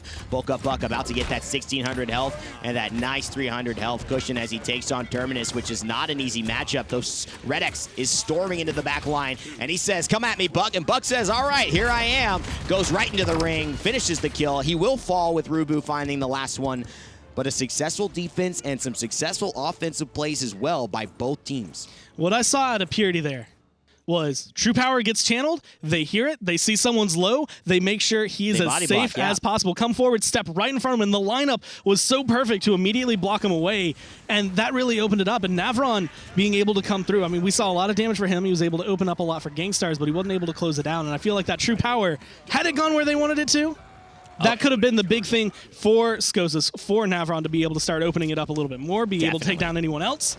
He would have been in the back line, they would have pincered. Yeah. Not the case, though. Just good body blocks. I like it. I appreciate it from Purity. Yeah, it's very good teamwork. I can't really separate these guys too much. Everyone's had a good showcase, but I can't separate them by their mounts.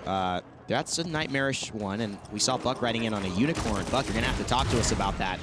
Explain that in the post-game interview as well. Navron, we'll get to that later, but Skosas as well gets the fire in right away. The overcharge comes through, but there's nothing more that he could do, backing away, and now Purity in a corner here, and this is not looking too good. However, protected and protecting the King Bomb as he now goes in on the offensive. Rockmonkey looking to fall, but he actually is going to soar away to safety and gets blocked by the power siphon. What a great play, though. Skosas finds the kill in the end. Tooney taking down Navron, actually getting the trade out completely, but Purity are the ones established on the point right now, and RuBBu going to be getting aggressive, and this is what we've been seeing them do. Take the point, walk up a little bit, knock them off their mounts as your ruckus, and be able to make sure that they take longer to get there, as well as giving yourself just a little bit of poke to work with as they have to focus their healing around, be able to play with it. 60% grab for Purity, but Gankstars are right back in it. And you know what? Sorsa playing still so good on this Makoa, but he misses the hook there. William 355, he's alive, and he doesn't have his ultimate, so that power siphon is coming in big for him. If he can get healed up, if they can keep him alive for just another second, he's going to have so much more of an impact here in this fight. 82% now. Rockmonkey finds one, and Navron getting focused down by this Eevee. You wouldn't think that Buck would be running away for the Winter Witch, but this is the ice map. That +1 damage, maybe it's making a big impact over here.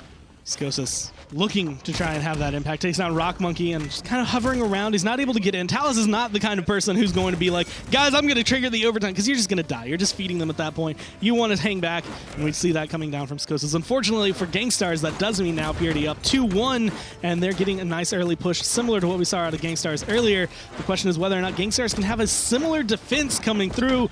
Makoa, I'm putting a lot of pressure on him. I'm putting a lot of pressure on the Torvald. They need to have a bigger impact here. William 355 has been fantastic for me as he jumps in. Whoa, what a hook there as well. He's going to probably save that reanimate. I don't think this is enough of a push. He'd probably just waste his life and die quite right again. What the heck? I can't say any of these words today. But he'd die right again very quickly. So he regroups with his team, decides that's the best play. But I love the way he used that power siphon. I keep mentioning it, but it projects in front of you. There's a lot of utilization that we haven't seen even the best Elven Path use on this shield, because it can block so many things while keeping you safe as well. Trying to set themselves up to go back in.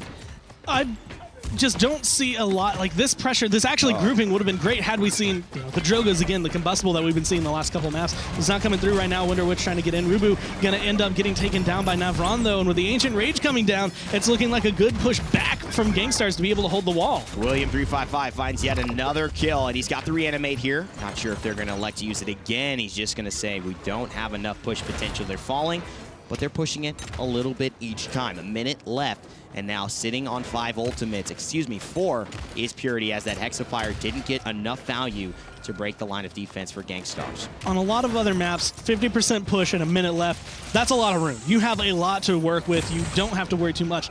Here specifically, especially with it regressing the way it is right now, Purity are going to be pressured. It's just one of those, it's very difficult to get that payload rolling again once it's lost that momentum. Through here, there's a lot of spots where Gankstars are able to fight back, and they've been able to push it back from some of the a little bit easier to push through spots, so being able to get into what is going to be the harder territory makes it just a little bit more rough here for Purity as they have to continue going forward. But they don't have a way in, and Terminus not being able to ult pretty much every single time has been a big rough spot.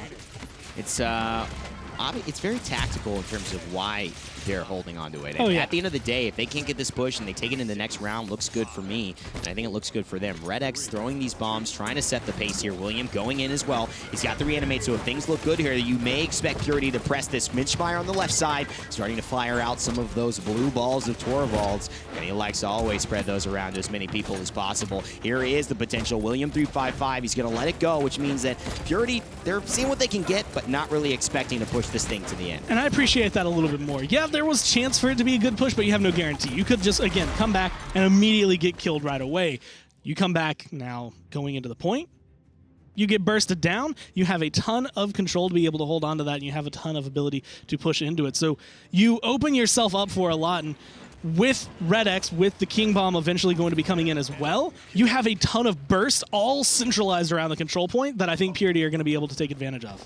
Well, the other interesting thing will be how do they use their CC, right? Because rockmonkey could cripple a bunch of people and set it up so they can't run away from William 35's reanimate. That could be an interesting use, and keeping a lot of people there because there's no Inara wall to block them off. There's really no line of sight breakers except using the map. You could also see the Dread Serpent, something that as they try to run away, as they try to use a movement skill, impair them, fear them, and also set off that reanimate. Here's the dismount coming through the true power, trying to just get rid of Sorsa, but an immediate fear, and they lose Skosas right away. Purity say, I've seen that one before. And now we're going to see, already at 50%, Terminus is getting low, but he still has that ult available, and this is where Purity can show a lot of strength on this point. King Bomb was used as well to be able to gain them any bit of footing that they were able to, and Sorsa kind of left all by himself over here, having to fight 1v5. What a gamble. I mean, what a gamble that is. If you lose him right there, and Purity play perfectly, you can't take it away from them. If Purity don't respond, and they don't get Skosas, he dismounts Sorsa, and he dismounts RedX, excuse me, and they're fighting a 5v4 on the objective. But instead, Skosas dies, an immediate fear, probably the best use, and that's instinctual, but it's also premeditated. They knew what was going to happen, and there was no latency at all to that decision. Purity take that objective off. I think a fantastic counterplay. And being able to grab that point that quickly, that harshly, really, Purity are going to be able to kind of push themselves forward. And with the way things are going, they still have 3 ults charged. Terminus still going to be able to come back if things go awry. Yeah, hasn't used it. We could still see something similar to what we saw last point push, where they come through and they're like, okay, well, there's not a good place to use it now. But this is definitely a better footing for Purity. Oh, I mean, this is not even going to be an issue, especially when Terminus gets that ultimate charge nerfed next round, because as the way teams are playing him, they're barely using their ultimates twice a game, and I think that's important. Reanimate should be this big moment that really capitalizes on your team having a slight advantage, turning it into a huge one, and puts the enemy team continually under pressure. William 355 pressing the issue, forcing the issue, as we might say over in the Smite Battlegrounds. rockmonkey soaring away to safety, and he's also got his cover from RuBBu to help keep him safe as they back off right now, just waiting to regroup. And we're seeing a lot of this. Just because you can ult doesn't mean you should ult. Holding on to it, being able to use that, keep it in your pocket for a little bit longer, just be able to use it when it's needed and not just for the sake of having it. There's some that you can throw out whenever you want, some that are okay to just kind of say, let's see what we can hit. But for a lot of these, especially on the side of Purity, there are a lot of game-changing moments for them to be able to set this up. King Bomb 74%. Once that rises up to the 100, that's another one to be able to close this out. A minute, and it's sitting at 80%. And an Ancient Rage as well. This is the last stand, the last line of defense. This is right when the bunker is about to fall. And are they seeing it all crumble, all their defensive efforts, the stalwart hold? It's not looking very stalwart now as RedX just sitting in the back, RuBBu as well sitting in the front, everyone firing those guns, and the Ice Storm crippling out Talus. Navron, you could jump, but I don't know if you're going to be able to land. Purity find the victory and take the lead in the set, 2 games in a row. Now, 2-1 as they come through, and if the desk was right, it was saying they were thinking maybe a 3-1 coming through. Purity has definitely adapted very well. The question is whether they can keep that rolling into game number 4. Well, the desk called a 3-1. Let's see what they have to say about this set so far. Thanks, fellas. So taking a look at it so far, we do indeed have a series. Nobody here predicted that it was going to be a 3-0. So starting all the way from the top with game 1, Meta Pusher, what were your immediate impressions? Really competitive game. It was really exciting to watch, and both teams looked really well. That last play, I mean, there was amazing plays on both sides, both from rockmonkey, and then that last play from Skosas on the Makoa just really sealed the deal. Yeah, what about that, Vox? Just getting the reset, making sure to take advantage of the rockmonkey streak that he had going. Right, it was a 21 streak at the start of the last round, 26-4-9 at that point when they were tied up 3-3. So with that much ultimate charge refund potential on the table, the ability to ult as a Makoa, and because you get the refund because you've got a channeled ultimate, just do it again, was so impactful. It's a Leviathan Makoa, they got 1100 health. That's a lot. It is a lot. A lot to be working with. And that being a 4-3, obviously really tight, and you can't let something like that happening basically get to you. So Meta Pusher, how do you think Purity did to make sure that even though it was a loss in game 1, they didn't let it affect them? I think there was a lot of positives for them to fall back on in that game 1. Even though you lost it 4-3, there was a lot of really good things. I think it was their map pick, and it looked like their strategy went really well. And then they really just started off map 2 explosively with RuBBu's massive pentakill. Yeah, that pentakill, though, Vox. Bit of a tie turner there. You never want to underestimate a Ruckus, especially when they get behind your team with Hexafire. And RuBBu's ability to track down targets and confirm damage with either just consistent tracking or the missile launcher from Ruckus as well has been very impactful in that game. Also coming through, though, was as well some amazing Drogo's plays, but really RuBBu just knocked it out of the park and I think really surpassed everybody's expectations here. There have been a few players that have capitalized upon Ruckus as a pick and really using him to his utmost potential. So what do you think Meta Pusher has been specific with the RuBBu play to really maximize that? I don't think there was anything specific. More the morale that it brings back to your team. It's saying we're here to stay. That last game was a fluke, and this is us. And all of that needs to carry on as it is a full best of 5 set. So Vox, taking a look over at game number 3, how did that momentum push through? So with the game 3 plays, there was a really interesting draft coming out of Gankstars. They took double flank right there, but it just didn't seem to matter as Purity just completely started to roll ahead. RuBBu again topping the damage charts for that team there almost, with RedX coming out on top, which is unsurprising. But again, it seems to come down to the consistent performance of Purity is just so much better right now than Gankstars when it really comes to clutch moments. You take a look at that damage coming out of RedX on the Bomb King, and Meta Pusher, you had made the point that maybe Gankstars aren't really pressuring him and his blaster potential. So why don't you expand upon that? Well, with Frozen Guard, it's a very easy thing to do in the draft phase, and they had the opportunity for it. You just ban the Bomb King because it's a very bad Drogo's map, and you force him to play something weird, whether it be the Eevee that they went with on rockmonkey or a Shaolin or something. You just get him off those comfort picks that let him tear through tanks. There's actually been a lot of talk about Eevee, just because land brings a whole different potential when everything is just secured here. So, Vox, have you heard kind of some whispers from the players? Well, I always wondered what Eevee was going to be like going into this land specifically. I know that a lot of players have avoided her more on online play because your response time based on ping can be a bit of a hindrance. You can blink and then, of course, just due to server correction, maybe you're not going to get away quite as fast as you thought you were. But on land, that is completely a different situation. Eevee has become a monster. We saw some of that demonstrated through the PPL full finals with Random New TV, doing a lot of work there as well. And coming back in today, I'm excited to see what other strategies players really do with Eevee. And the next map is actually going to be Serpent Beach. So how do you think it's going to actually play out here? I think this is going to be the last map. I think Purity is going to win right here and close this set. I think Serpent is a really good map for them. But also, there's a lot of good things that Gankstars do on this map, too.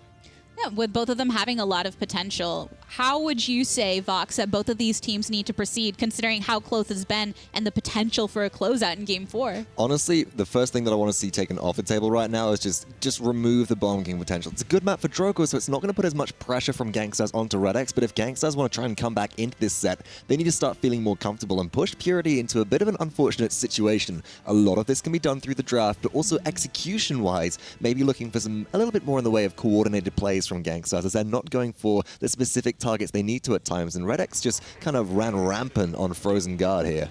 Oh, we saw him. He made it his home territory. He yeah. bundled up a little bit and said, I'm going to warm this up with some sticky bombs and be nice and cozy. This isn't the only match throughout the weekend where we've seen some maybe I don't think underestimate is the right word, but handle Bomb King in different ways, whether they decide to ban it out or take their chances dealing with it. So Meta Pusher, why do you think that some of the teams in these cases are feeling more comfortable with letting it slide through?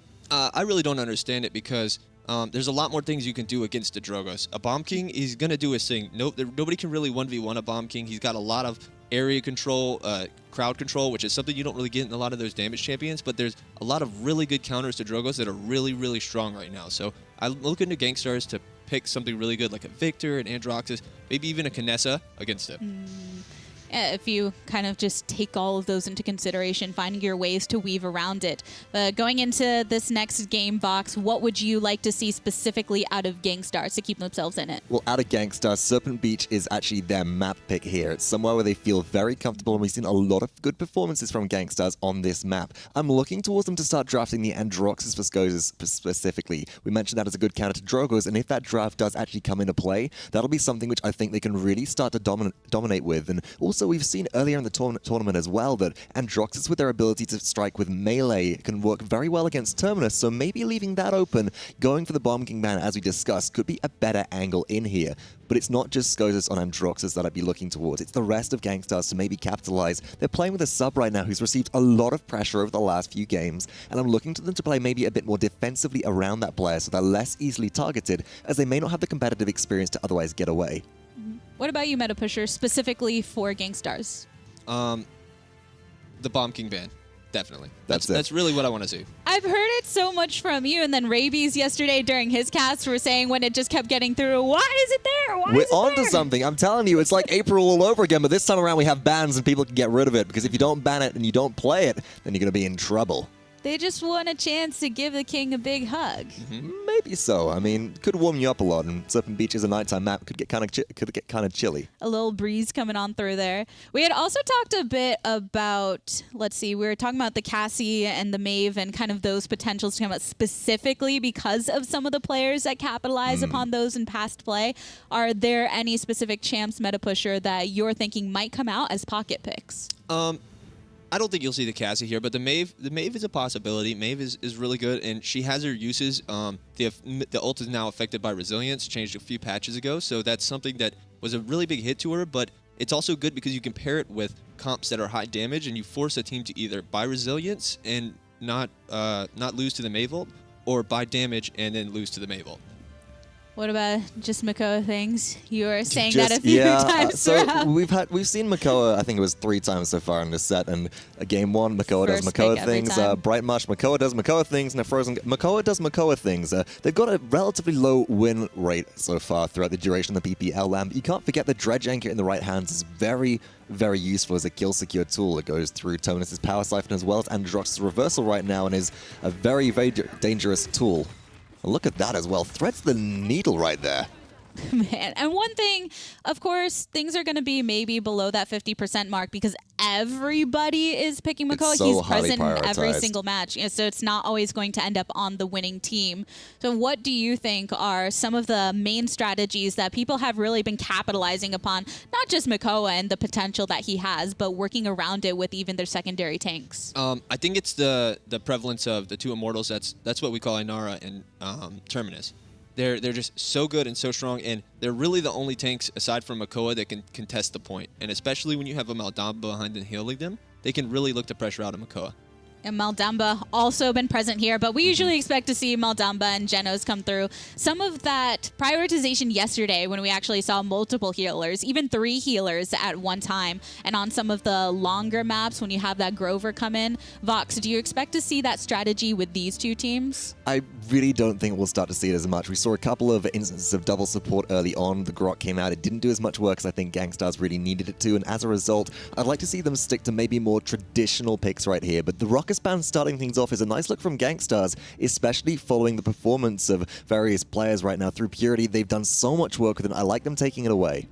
When Ruckus gets a pentakill, you have to pay some kind of attention to that. Respect. Do you think that they're going to be a little upset that Ruckus isn't available? I think they're not upset. They're more happy that they were able to get that ban used on them. But I do like the way Gankstars has approached the bans this set. They started off with the BK ban, and then rockmonkey Shaolin was too much to handle. Then they shifted to that. Now RuBBu's Ruckus is too much to handle. I really like the targeted counter bans. No Makoa this time around, but Terminus will be here. And as we mentioned, as Metapusher talked about the two immortals, the Stigala of Terminus and Inara, you don't want to give one team both of them because they're incredibly hard to kill. But this gives Purity, Inara, and Bomb King here. And this is a very, very dangerous setup for Gangstar to play into, as Bomb King can trap the Reanimate of Terminus quite easily and detonate them in one blow with Chain Reaction. Androxus and Genos as well. So with Androxus being available for Gankstars Metapusher, how do you think they're going to be working with that? I like it a lot. It's really, really good on this map, and I'm also a fan of picking the Genos with it. One, because you don't have to worry about the air control issues around him, but also I think that's a good pick for Politic. It's a lot harder to pick a Genos off than a Maldamba. Maldamba's very much stuck in place, but the Genos can run away. He's got that infinite dash. You got that fire and forget element as well with the support healing. You can just throw a heal onto Androxus, let them do their thing, and not have to really think about uptake here. I like the Maldamba pick in response, leaving the last damage pick open though for Purity, so that's relatively consistent with what we've seen drafting be so far this finals. Locking down your healer, kind of wanting to respond to what Gankstars is coming through, and being that they do have a frontliner, they got their Androxus, they got a Genos Metapusher. How do you expect them to round this out? I kind of want to see them take the Shaolin, even though that's something not Europe doesn't really prioritize as much as North America. We saw how good it was early on in the set, and that's a really potent damage combination to just sit in the back and rip through whatever front lines Gankstars decides to pick. There is such a different handling of Shaolin between the regions, and getting to see those has been quite intriguing, but it is going to be Fernando and Shaolin locked in, Vox. And so far, it's a strong lineup for Gankstars. They've got an aggressive and a defensive front line on here. They've got a very reliable and survivable support. They've got good damage as well, and rounding things out with Eevee, Purity look to maybe take down somebody in the backline, maybe put the pressure again onto Politic. Well, with everybody locked in, the players are also locked and loaded, so casters, go ahead and take it away. Well, draft's looking pretty good in my eyes, and you see rockmonkey there continuing to stay focused. He's got that Eevee. He's got a lot of work, especially going into Skosas and Androxus. And not as huge an impact the last time he played the Eevee. Like, it was still there. He's still having that effect, but it wasn't, the Shaolin that we saw. It wasn't the Androxus we saw. So coming into it again, still a lot on the line for them, because there's still a potential for things to slip just out of their hands as Gankstars are coming through, because both these teams have proven just how strong they are so far.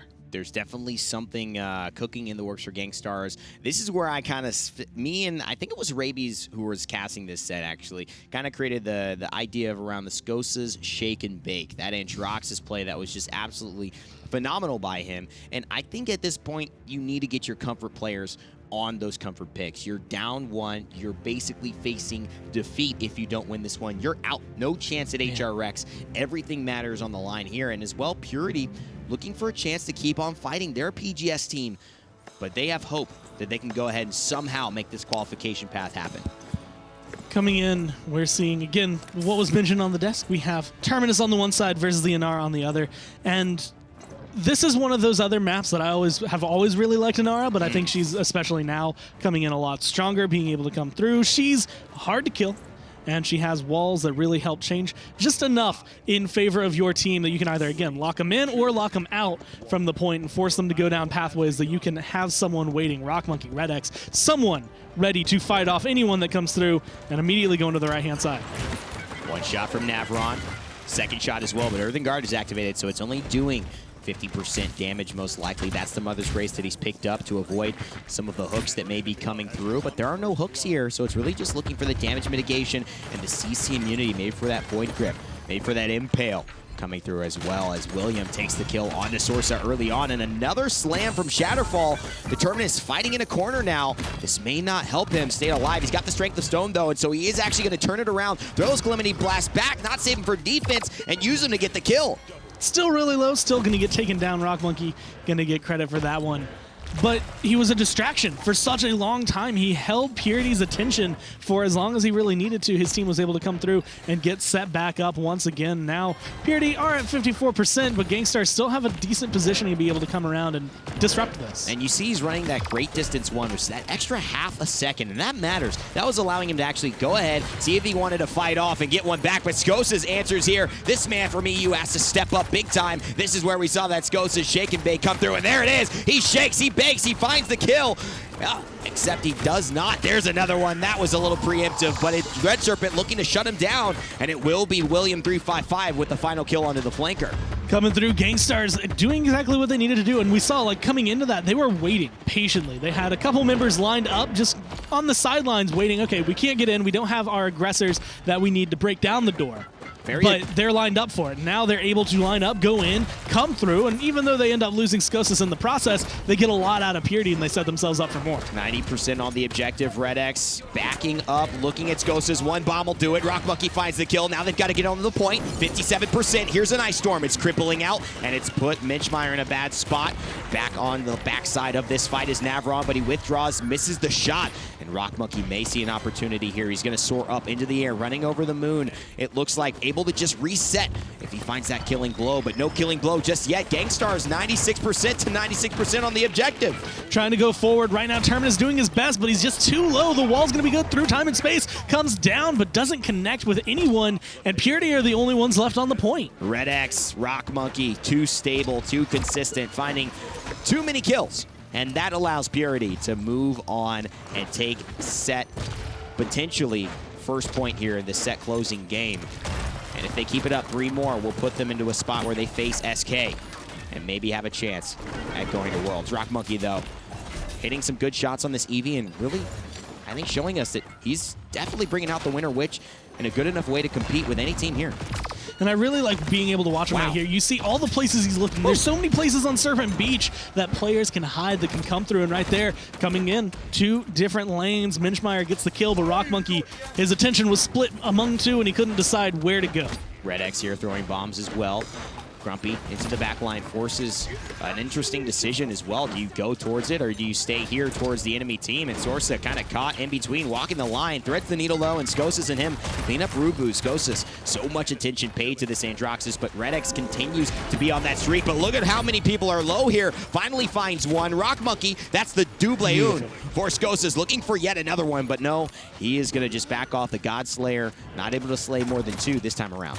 And I love the patience and using that drift, just slowly falling down to make sure he doesn't have to readjust when he hits the ground. He can just keep his targeter where he needs to. Finds the kill immediately and sets up his team to, again, have a good defense. A minute left on the clock, and Purity have to break back into this one.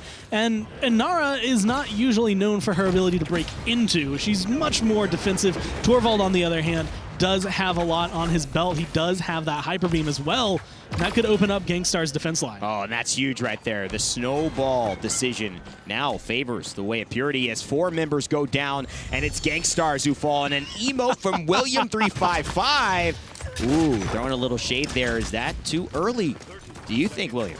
I mean, at this point, with the way they set up, 30 seconds left, they're still pushing it right now, and they managed to keep their ults when they found that ground. Of course, William immediately gets taken down, and not looking good for all of his namesakes over here, but still being able to come forward. Hyper Beam! Huge play. RuBBu takes down Minchmeyer, and that's the best way to deal with that reanimate. Get him off the map. He cannot reactivate that ultimate if he's in the water, and that is one thing that we found. What a shot there by rockmonkey. Takes Skosas out of the air, and William355 is back in this fight, though Navron gets done there, and it's going to result in the defense. You got to say Purity are coming out swinging in this final game potentially.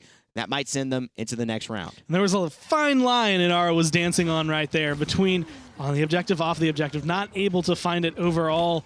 And once the rest of the team fell down, once you lose your pushing power, once you lose, your rockmonkey, once you lose your Red X, Inara's not going to have a lot to do. Might as well go ahead, drop off that one. You're not going to hold on to it too long. And Purity coming in. Once again, 1-1. These teams have been keeping it as close as possible, but neither of them have really been sweating this early on. And you have to look at these damage numbers as well. Androxus Shaolin miles, well, not miles ahead, but at least 5 to 10,000 ahead of both the Eevee and the Bomb King. But it's different types of damage. Andro brings that consistent but burst DPS, which is why he's so far up on the top. But you think of that chart, man, Eevee, Bomb King, they're underperforming. They're not big deals. It's just that when they do their damage, it matters. And that is what Purity are capitalizing on, not this long-standing fight. And of course, Inara so tanky, easy to bleed through and just get healed back up. It's Navron who's supporting this damage being done, but at this point, the burst from Red X is enough, as well as rockmonkey and William355 to take 3 members from Gankstars down and put them back to base. And looking to trying to find another Terminus taken down. Almost. There it is. As RuBBu going to be able to find that one. Fernando, you're left alone. You're between 4. Purity take that kill, and they push themselves forward. And Nara, well, she was already up there. She didn't even wait for the rest of the team. She got aggressive as early as possible and is trying to set this up. And again, the defensive line, or I guess the aggressive defensive line coming from Purity is just setting them up to get 63 and rising. And I'm not gonna sugarcoat this at all. I think the blaster play has been the difference here between Gankstars and Purity, and they've just gone to the Bomb King consistently. But when it wasn't the Bomb King, they've gone to the Drogos. But Skosas, Navron come through and make a big statement here, finding a big kill, though the Gourd actually steps in. It is Sorsa, and he will stay alive as it is a full wipe now for Purity. No comeback mechanic, so no extra charge rate or capture rate on the objective for Gankstars. Purity might have one more chance. In fact, I'm pretty sure they will to contest this fight. They just had to hold on to it the good old-fashioned way, coming through. And that was going to be their opportunity until Skosas falls. That's going to be a big chunk of damage. Like you said, it's a lot of burst that comes through from the Androxus, and that being offline, even though you're at 93%, you're just not as comfortable anymore. Gankstars don't really have that turnaround potential. It's only up to Navron, but he goes down thanks to Red X yet again in the blaster play, separating themselves away from the EU squad. NA, the #1 seed from the PGS on that side, saying that at least the global series may belong to the North Americans here. And being able to kind of continue that push, they're going to be able to get the payload going forward. And a lot of it, like you said, the blasters. This Bomb King has been ridiculous. No, like, huge, extravagant plays, but just kill after kill after kill, just slowly taking up the damage, taking up where he puts the pressure down, and Purity have been playing off of that very well. And I think this is just a lack of maybe flexibility, but it's a lack of that adjustment that we saw Virtus Pro, and able to play around Bomb Kings, able to play around Drogos, so they're less effective by drafting the Buck, drafting the Grover here, things we haven't seen that can hurt some of these moments. And as the resilience comes through, there's not enough to be able to blow Navron off the map, but rockmonkey finds the kill instead. Skosas picks up the return fire. Gankstars still on the defense. And another thing that's been coming through for Purity is we've been seeing fights go back and forth, back and forth, back and forth, but they're the ones picking up the big fights. They're the ones coming through that are making the difference. They win a fight, they get a huge chunk of percentage on the capture point. They win a fight, they get a nice push on the payload. They lose a fight, Gankstars kind of makes up a little bit of lost ground. They lose a fight, Gankstars makes up a little bit of lost ground, but they haven't been able to turn it around on the side of Gankstars to be able to push that as far as we've been seeing out of Purity. Right now, though, that's going to be a kill that's good. Skosas taking down Red X at least gains them some ground. And we're also seeing Skosas work with the God Slayer, and that's something that we haven't seen so often. Almost falls into the water there, but he's going to float down with apt ease. And Skosas working a legendary. Like I said, firing that 800 reversal back instead of the 30% extra damage below that health threshold, which is how Androxus really does start to have that burst over Inara. Maybe that's some of the struggles that he's having, really not being able to break through that earthen guard since he's only hitting for 290.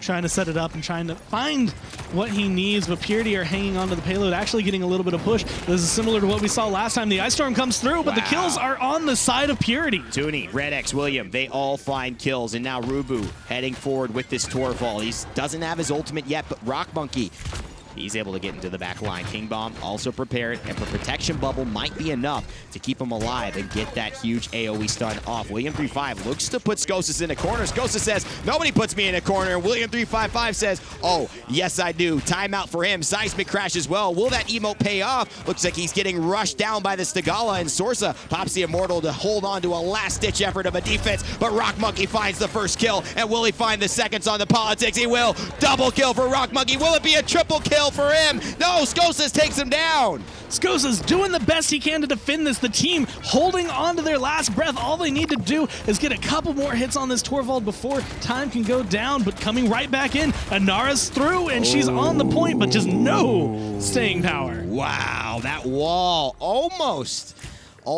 was enough. It had to be perfect, and the positioning on the side of Gankstars didn't allow them to be separated from it. But it was the battle of the flanks right there. And Red X is this continual X factor, which I think just keeps giving Purity that advantage. Obviously, Skosas, rockmonkey, doing incredible jobs, both back and forth, almost like trading places, right? Whenever rockmonkey goes off, Skosas has a little bit of a off day, and that's because rockmonkey's killing Skosas and vice versa. But RuBBu has just been that stable blaster. I think that's been changing the tide for the frontline fight, and Navron hasn't been able to have that same impact on his squad. And again, it's never been huge game-changing. He gets a quadra kill. Everyone on Gankstars is dead. He's the hero. I'm going to pick up this kill. I'm going to pick up that kill. I'm going to poke out this tank. Like, just putting the damage where it needs to go, being exactly what his team needs him to be, not looking to be a star, not looking to make those huge plays. If they come up, it's going to be great, but the Dread Serpent's going to be the one that sets it up. King Bomb goes in a little bit too short, so will this work out? He tries to audible. He goes to the backside, and he's going to actually find a stun. He may find a kill here. Politic looking to go down, and he's going to get a protection bubble, and Mitchmeyer falls. What a play by RuBBu, but it's not enough to save his life, but he does find a kill before he goes down. The healing immediately gored right onto the point. If you need it, here's where it is. Get there if you want to stay alive. But Purity, they don't need it. They pick up the few kills they have, and they gain control once again of that point. 2-2, going back and forth. It's been point defense, point defense. Purity's looking good for the point already. The question is if Gankstars can have another defense. Hyper Beam by RuBBu, it's not enough. Resilience has been invested into, and they are not getting knocked away. It's just looking like a slight shove rather than that forceful Hyper Beam push that would send them into the water. But rockmonkey takes advantage of the chaos that created and finds a kill on the Skosas, and this could be big. He finds two now, and this is where Eevee gets dangerous. Now rockmonkey looking to try and find it. He's a 787, but My the ice block and the shot's going to be good on the Navron, and he's going to open this up again conditionally, looking for a couple more hits. This one's just icing on the cake. Stop it. This man is going off. He's taking one down mid-air. Can he find the shot? He looks to take down Skosas, but Purity capitalize off that insult to injury. Navron, it's a consolation prize at this point because rockmonkey's Eevee is looking so damn good. Setting it up.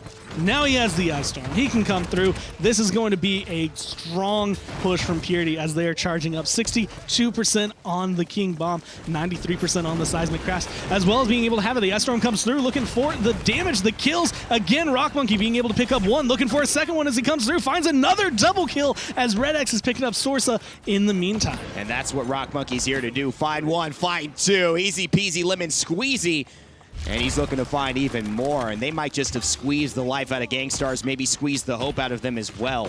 Purity looking unstoppable here as this payload pushes around the corner 75% of the way. Are they going to be the ones to take this PGS matchup and face SK in the next round? Anaro's low wall's going to be good to at least keep her alive, and rockmonkey positioning right above the payload right now. Dread Serpent comes through, not going to set up a lot, but it at least keeps control of the point as rockmonkey again going in. RuBBu finds the kill on to Skosas. He finds two. The Bomb King, you let him through against the Stagala, and Terminus has nowhere to run, nowhere to hide. Everyone is afraid of the king, and his majesty says bend the knee.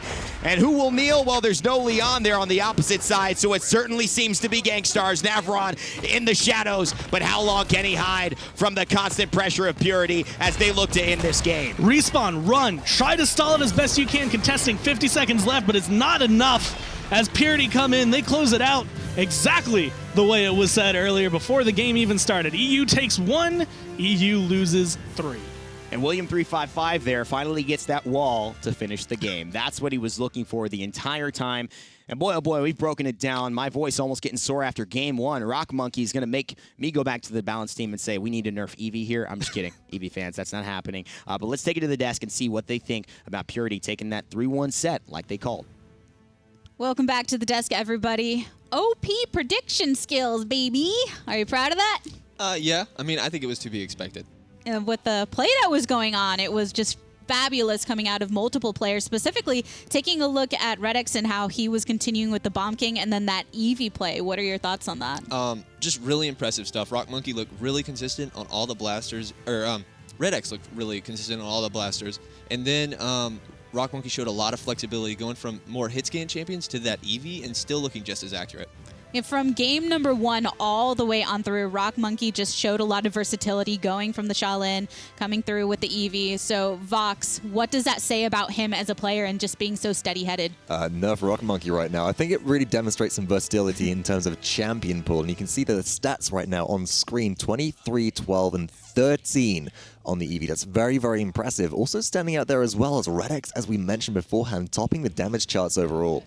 So, when Evan was saying that we needed to nerf Eevee, he really meant just rockmonkey. It's all about the execution, right? It's all about the individual player, and some players will perform on these very high skill ceiling champions, and you can see again rockmonkey here just demonstrating what that really is. We often talk about skill floor and how accessible a champion is, but the skill ceiling, how good you can possibly be with this champion, is right up there, and rockmonkey made such good use of them. I think across the board within this matchup as well, just the defensive skills that came from both players, because a lot of individuals were having a hard time with the push. Why do you think that is? I think it was the double damage, the really strong damage picks that were working really well for Purity. There wasn't much pressure from Gankstars onto the support. Tooney only died 4 times in that entire match, and you really need to be able to push out the Damba more than that.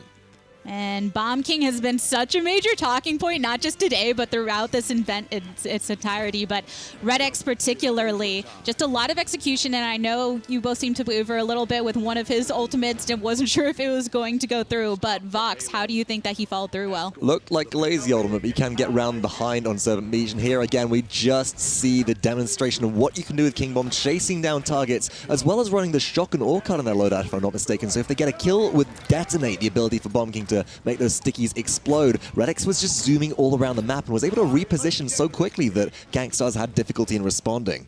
So with that blaster potential that comes out of RuBBu and performing so well on the Bomb King, do you think, Meta Pusher, that this could be something that in the future matches ends up getting targeted more? Absolutely. I mean, that's what we've seen EU doing in the PPL levels, so it's kind of odd to see Gankstars not doing that. But also, I think they should have been taking it for themselves. It's really good against the tanks that Purity likes to run, against the Inara, against the Ruckus. It's really good, and it also works. You don't need to worry about him picking it if you take it first. What about you, Vox? Do you agree? I do agree, actually, with what Metabush is saying here. I think that the Bomb King prioritization would have been better than anything else. Sure, you might end up facing up against Terminus and Inara, but we've seen in previous sets during the Paladins Premier League Fall Finals yesterday and the day before that Bomb King can be the answer for that. And if you can't beat him, you got to join him. So you, as a coach, obviously enjoy just the drafting phase and a lot of the research that goes into it. So taking a heavy critiquing eye onto the way that this match went, what are your views overall on how both teams handled themselves? I think Purity played their game really well. They're a team that does what they do, very similar to Renegades, but on the opposite side of the coins. Renegades doesn't really play blasters, and they do their thing really well. Purity plays their game, doesn't worry about anything, and it worked out really, really well for them in every game.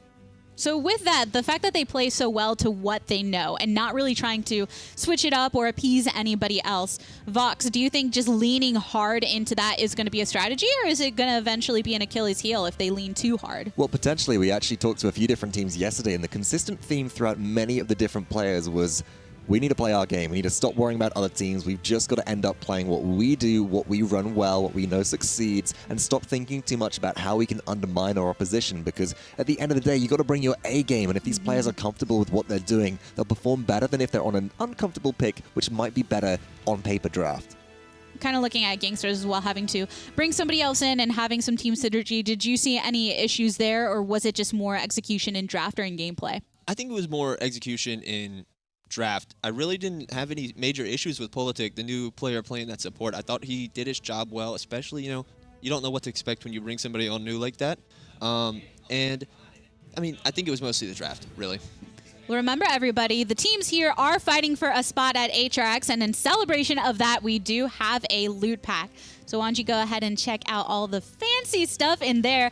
Are there any particular things, Meta Pusher, that you see on your screen you're just excited to dish out? It's the Drogo skin. And the pose too. Is that the MVP pose? Looks like it is for Champion 2018 Ceres. You've got the MVP pose as well there as well. I'm really looking forward to Silver Tongue Vivian. It just kind of fits with the caster vibe. Gotta say it. Well, we've said enough here at the desk for now. I'm sure everybody would be loving to hear from one of the players themselves. So Evan, go ahead and take us to the interview. Hey guys, I'm here with RuBBu, the Ruckus player who got another Pinta, the second I've only seen, and actually the second that I've seen on Bright Marsh. How does it feel to go ahead and get the win? It feels pretty good to get the win. We prepared pretty well for Gankstars, and we prepared probably even more for SK. Well, that sounds like you're ready for the next matchup. Going into that, let's just talk about it. How are you feeling about this SK coming up, and do you think you guys actually have a chance to push yourselves into the semis? We spent quite a bit of time last night. I think like close to 5 hours last night studying them. So we went over their drafts against NIP versus G2. So I feel pretty confident. At this point, you and everyone on your team seems to be playing at another level. I mean, talk about rockmonkey and that performance on EV and how awesome it is to also see RedX stepping up and even you finding those pentakills. It feels like everyone's firing on all cylinders.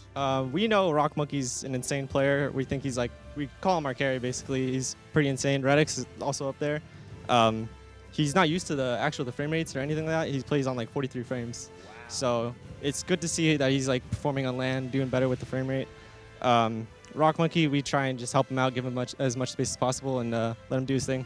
I love that as well. And I want to know, what's your role in the team in terms of the comms? How do you guys work as a team, as a unit? You know, there was that game you did lose to Gankstars. How did you battle back? And what's kind of, you know, what do people look at you to be in your role in facilitating the success for the squad in Purity? Well, I guess drafting's kind of a team-oriented thing. We don't all, like, I don't do drafting all on my own. It's everyone's giving in their own advice and feedback. So my role, I mean, I kind of played the supporty tanks other than Ruckus. It's like Torvald, Fernando, helping enable our DPS and making sure that they can do their jobs. Now, we have to talk about the big play with the speed, the violence, the momentum, the absolute domination in the arena with that pentakill on Ruckus. It's one of the, like I said, the second I've only seen. What was that play like? Walk me through that in your words. I think they were about to push it in, and we were like, Will was about to get staggered, so we were trying to make a play. And I just called to let me give me some time, go around behind them, get the big flank off, and get the ulti off. I mean, we had to make a play to live that point, not give up the O2. So. Awesome, man. Well, congratulations heading into the next round. This is RuBBu from Team Purity. We hope to see you guys do well against SK. We're going to throw to a quick break, but we'll be right back with more Paladins qualifiers action here over in Hi-Rez at Atlanta.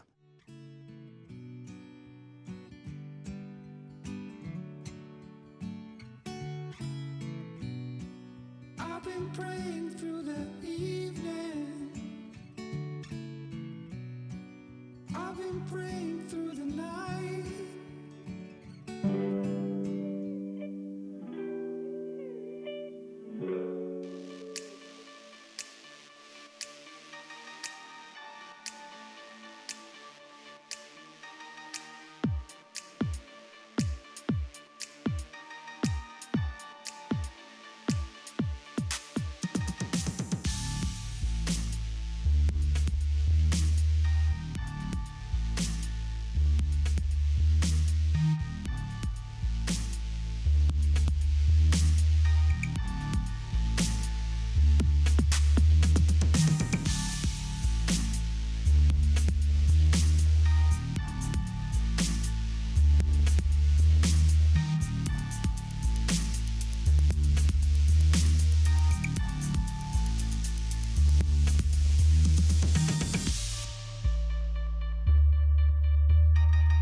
I'll be yours till break of day.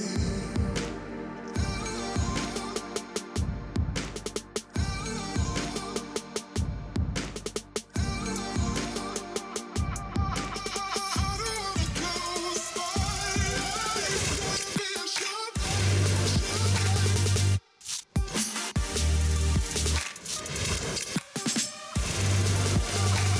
Baby, don't you waste me. Wanna be a shot.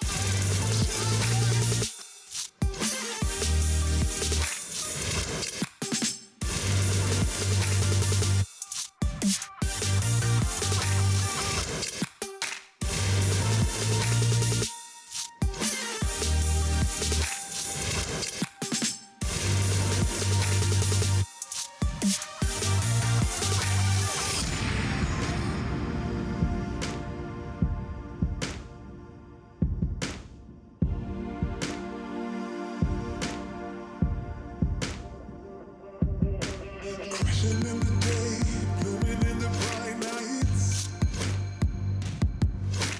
Teenage runaway.